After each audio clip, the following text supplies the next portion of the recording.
Kwingineko, ajuza mwenye umri wa miaka 71 amezua taharuki miongoni mwa wakazi wa kijiji cha Kambi ya Juu, kaunti ya Isiolo baada ya kujitokeza katika kituo cha polisi kijijini humo akiwa amebeba vifaa vinavyodhaniwa kuwa mabomu shambani mwake.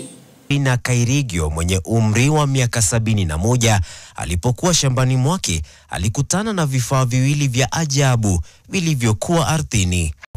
Wengine akiniambia ni kitu ya stima, nikamwambia mimi nimeona ingine kama hii sio stima, hii ni bomu. Kwa hofu ya usalama wa wajukuu wake na watu wengine kijijini, Severina aliamua kuvifunga vifaa hivyo kwenye gunia na kuvipeleka moja kwa moja katika kituo cha polisi cha Kambi ya Juu, hatua iliyowashangaza maafisa wa usalama waliokuwa kazini. Kamwambia hii kitu ndio nimelete hapa, si naona ni bomu, kaona wacha nilete kwenu. Pakachukua, unabeba hii kitu, unabeba hii kitu. Sasa nitafanya nini? Na ndiona wacha nipeleke ili baone vile watafanya. Miaka michache iliyopita aliwahi kukutana na kifaa kingine kama hicho na kuarifu wanajeshi wa KDF waliochukua hatua ya dharura na kubeba bomu hilo kulipulia mbali na makazi ya watu.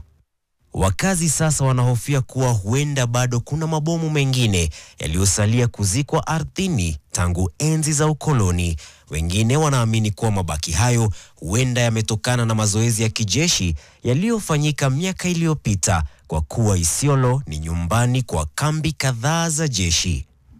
Hii mambo iangaliwa kwa makini, kwa sababu ikiua akule ni hasara kwa msasi. Kama kuna hao expert wa bomu wanafaa wakuje waangalie, wakague area, kwa kuwa shule imefungwa, wakague na pia watu wanapanda mashamba zao. Mabomu hayo mawili sasa yamehifadhiwa katika uwanja wa kituo cha polisi cha Kambi ya Juu, yakisubiri wataalamu wa mabomu kufika kuyachunguza.